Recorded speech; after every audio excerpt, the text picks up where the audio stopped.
पूरी book read करने का टाइम नहीं है। Don't waste your time. मैंने बताया ना, तुम आज टाइम वेस्ट करोगे, टाइम कल तुमको वेस्ट करेगा।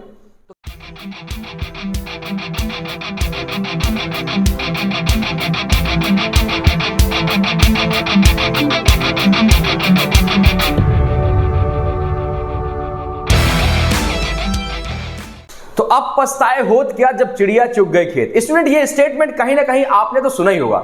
दोस्तों, डेट शीट आपकी आ चुकी है। आपको सबको पता है कि जो आपके फाइनल एग्जाम है, जिसकी तैयारी आप साल भर से करते आ रहे हैं, वो 20 फरवरी से स्टार्ट हो रहा है। यस स्टूडेंट, बिल्कुल सही सुना आपने, 20 फरवरी से। तो अगर अब तक आपकी आंखें नहीं खुली हैं, तो जब आपके सामने आपका रिजल्ट आएगा ना, तो फिर ये स्टेटमेंट जो भी अभी मैंने आपको कहा कि अब पछताए होत क्या जब चिड़िया चुग गई खेत, ये आपके उस रिजल्ट के ऊपर बहुत शानदार फिट होगा और देखने में भी आपको बहुत ही खूबसूरत लगेगा। उतना ही सुंदर लगेगा जितना आप अपना टाइम रील से बर्बाद करने में देख रहे हैं। देखो, टाइम सबसे ज्यादा इगोइस्ट अगर है इस पूरे यूनिवर्स में, वो है टाइम। टाइम एक ऐसा वर्ड है जिसके अंदर कूट कूट के ना ईगो भरा हुआ है। जैसे किसी ने आपसे कह दिया बेटा कल से मत आना, तो तुम क्या कहते हो? ठीक है सर, नहीं आऊंगा, ये तो नहीं करूंगा, वो नहीं करूंगा, राइट। इसी तरह टाइम है। टाइम ना ऐसी मार मारता है कि आपको वो मारना दिखती नहीं है, लेकिन वो फील होता है जब आपके पास वो टाइम क्या हो जाता है, वेस्ट हो जाता है, निकल जाता है। टाइम का ईगो ऐसा कि अगर तुमने टाइम को बर्बाद किया तो टाइम ना तुम्हें एक दिन बर्बाद कर देगा। ये बात समझ लो। तो मैं उन बच्चों की बात कर रहा हूं जिनका अभी भी टाइम वेस्ट हो रहा है ऐसी वीडियोस को ढूंढने में कि मेरा साइंस पढ़ने में मन नहीं लगता, मैं क्या करूं, मैं अपने मैथ्स के सिलेबस को इन 30 दिन में कैसे करूं, राइट। और आप क्या कर रहे हैं? आप कुछ नहीं कर रहे हैं, आप केवल रेवेन्यू दे रहे हैं, आप केवल पैसा बढ़ा रहे हैं। बहुत अच्छी बात है, सभी एडुकेटर्स अपना 100% करते हैं और आप जैसे ही स्टूडेंट उनको सपोर्ट करते हैं, हमें भी सपोर्ट करते हैं, है ना। और हमारा आपसे एक बहुत ही पर्सनल लगाव भी है। अक्टूबर से चिल्ला रहे हैं सभी के सभी एडुकेटर्स, जितने ऑनलाइन टीचर्स हैं, या मैं खुद अपनी बात करूं कि अक्टूबर से कि अपना सिलेबस कंप्लीट करो, अपना सिलेबस कंप्लीट करो। आपने सेल्फ स्टडी कितनी की? आपने अगर सेल्फ स्टडी की है तो फिर आपको ऐसे वीडियोस ढूंढने की जरूरत नहीं है। और वो बच्चे जो बिल्कुल तैयार है अपने फाइनल्स के लिए, वो ये बात समझ लें कि अगर उनको सैंपल पेपर करने में कोई प्रॉब्लम आ रही है तो उसकी एक स्ट्रेटेजी फॉलो अप करें। जिन बच्चों का अभी भी पढ़ाई में मन नहीं लगता, जिन बच्चों का सिलेबस कंप्लीट नहीं है, सेल्फ की बात कर रहा हूं मैं, school, coaching, tuition, online study, वहां तो सारा का सारा सिलेबस कंप्लीट हो चुका है। सेल्फ स्टडी की बात कर रहा हूं, तो उनके लिए एक अलग स्ट्रेटजी है मेरे पास। उनको क्या करना है? लेकिन भाई साहब, ये जो आंखें ना, आंखें जो तुम्हारी अभी बंद चल रही हैं, फोन में घुसे रहते हो दिन भर, है ना, शॉर्ट्स 30 सेकेंड्स के देखते रहते हो, बहुत मजा आता है ना।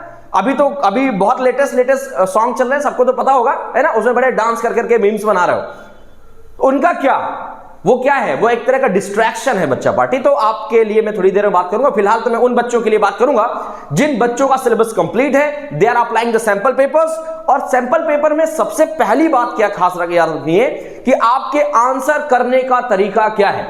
देखो, बहुत सारे बच्चों को बहुत सारी चीजें, होपफुली सारा का सारा सिलेबस कंप्लीट है उनका, बट उन्हें यह नहीं पता how to write the answer. तो क्या करना है? सैंपल पेपर लगाना है। सैंपल पेपर लगाने के बाद अपने टीचर्स को चेक कराना है। टीचर्स ऑनलाइन एडुकेटर है तो आप उसको व्हाट्सएप करो, मेल करो, राइट, और उससे बोलो कि हमें एक वीडियो चाहिए कि कैसे हम आंसर को लिखें। दूसरी सबसे खास बात, अगर आप सैंपल पेपर लगा रहे हो, तो सपोज दैट कि मैं साइंस की बात करूंगा just because I am physics teacher, ठीक है।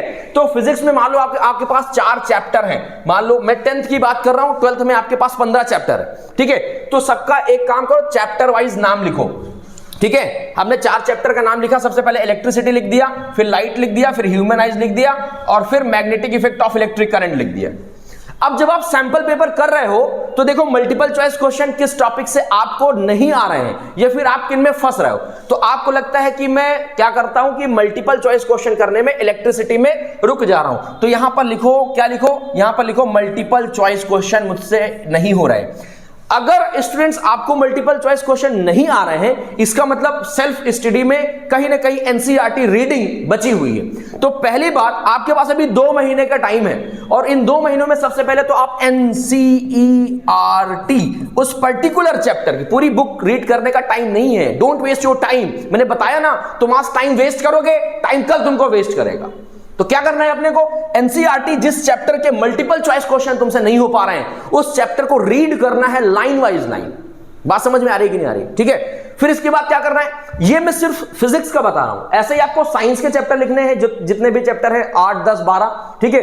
फिर इसमें आपको क्या करना है, बाइफरकेट करना है कि मल्टीपल चॉइस क्वेश्चन किस चैप्टर से नहीं हो रहे हैं, उनको आपको रीड करना है। इसके बाद फिर क्या करना है, आप देखो शॉर्ट क्वेश्चन कर पा रहे हो तो किस पैटर्न के शॉर्ट आपको नहीं आ रहे हैं, और जिस चैप्टर से सपोज दैट कि आपको शॉर्ट नहीं आ रहे हैं, ह्यूमन आइज के शॉर्ट नहीं आ रहे हैं, ठीक है, तो फिर क्या करो, इस चैप्टर को रीड करना शुरू करो, और रीड करने के बाद एक्सरसाइज ज्यादा से ज्यादा उसकी करने की कोशिश करो। आप कम से कम इसके 20 क्वेश्चन तो आप लगा ही लो।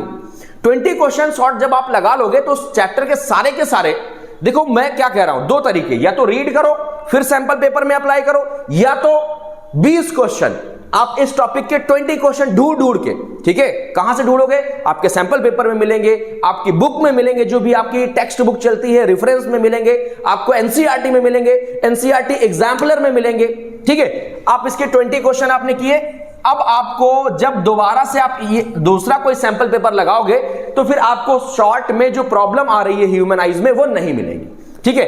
इस तरह से एक अपनी चेकलिस्ट बनाओ, चैप्टर के नेम और उनमें कौन कौन से टॉपिक के क्वेश्चन आपसे नहीं हो रहे हैं वो लिखो, ठीक है। इसके बाद फिर एक एक टॉपिक कवर करते चलो, एक टॉपिक पढ़ो, फिर जब अप्लाई करो फिर पढ़ो, फिर अप्लाई करो, फिर पढ़ो, फिर अप्लाई करो, ठीक है। इसको बोलते हैं हिट एंड ट्रायल, आपने मैथ में सुना होगा ना। देखो अगर नहीं करोगे तब तो वो वैसे भी नहीं रहे हैं, राइट, और अगर करोगे तो पॉसिबिलिटी है कि जो नहीं हो रहा है वो तुमसे होने लगे। बात समझ में आई। और मैं उनकी तो क्या ही बात करूं यार, क्या ही बात करूं उन बच्चों की जो ये देख रहे हैं कि इन 45 दिनों में साइंस कैसे पूरी करें। उनको क्या करना है, कुछ नहीं करना। अब मेरी बात एकदम शांत माइंड से सुन लो, बहुत दिमाग से।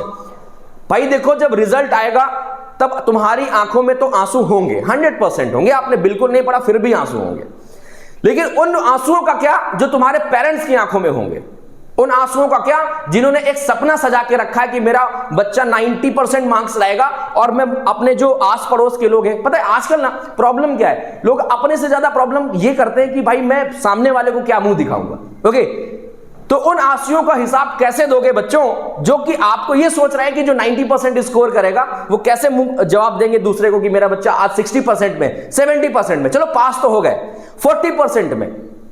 एक लैंग्वेज में होता है ना पास और एक पास, हिंदी का बहुत ही शानदार उदाहरण है। पास का मतलब होता है कूड़ा करकट और एक होता है पास। अगर 40% हो तो पास हो जाओगे। बात समझ में आई कि नहीं आई, क्लियर है। तो अगर उनकी थोड़ी सी भी वैल्यू है, थोड़ी सी भी इज्जत है तुम्हारे दिमाग में, तो पहली चीज तो प्रैक्टिस शुरू करो। और प्रैक्टिस शुरू करने के लिए तुमको 0 से स्टार्ट करना है। अगर तो कहां से स्टार्ट करो, आप स्टार्ट करो सबसे पहले स्कोरिंग सब्जेक्ट में। आप स्टार्ट करो अपने स्ट्रॉन्ग सब्जेक्ट में। फॉर एग्जांपल किसी का हिंदी अच्छा है, ठीक है, हिंदी आपने 4-5 दिन में कवर कर ली, ठीक है। फिर इंग्लिश कवर कर लो, 4-5-6 दिन में इंग्लिश कवर कर ली, राइट ना। इसमें राइटिंग पोर्शन उठाओ, राइटिंग पोर्शन तो नॉर्मल है, क्लास 6, 7, 8 से देखते आ रहे हो। कुछ चीजें एड ऑन हुई है तो उनमें आपको ज्यादा टाइम नहीं लगेगा। फिर इसके बाद उठाओ मैथ्स, और मैथ्स के बाद science, social science, right. Social science क्या करो, उसको रीड करो, क्वेश्चन करो, रीड करो, क्वेश्चन करो, है ना। साइंस और मैथ्स फिर प्रॉब्लम आती है कि सर मैथ्स नहीं हो पा रही है। भाई जिन्होंने बेसिक ली है तो बेसिक के लिए परेशान ना हो, आप आरएस के एग्जाम्पलर प्रॉब्लम लगाइए। दूसरी बात, कोशिश करिए उनके जैसे ही क्वेश्चन प्रैक्टिस करने की, सैंपल पेपर प्रैक्टिस करने की क्वेश्चन करिए, ठीक है।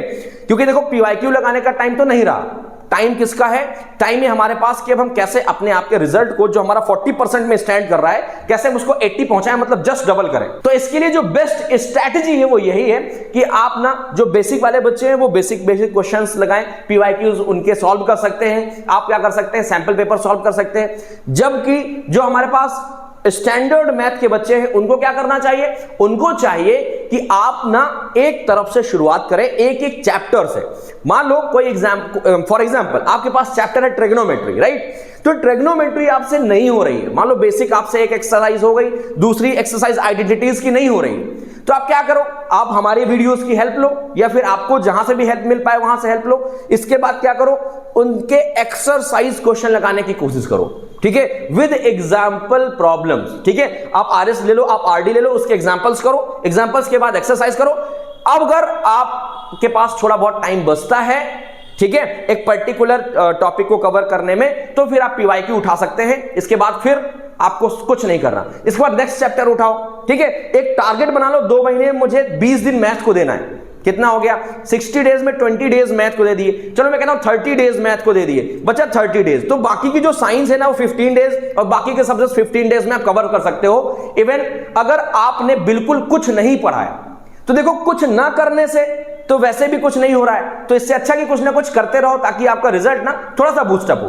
अगर आपको चाहिए कि भाई इसके लिए कोई सॉलिड स्ट्रेटजी है तो बताओ, तो मुझे कमेंट करके बता देना। मेरे पास ऐसे भी स्टूडेंट हमारे यहां आते हैं, ऐसे भी स्टूडेंट हमारे यहां पढ़ चुके हैं, इसी चैनल से पढ़ चुके हैं लास्ट ईयर, जो एकदम जीरो से स्टार्ट करते हैं और 95 पहुंचते हैं, ठीक है। और बहुत उनके एग्जांपल्स भी हैं, आप कहे हुए थे मैं उनका डायरेक्ट आपसे इंटरव्यू भी करा सकता हूं, बहुत सारे ऐसे स्टूडेंट्स हैं।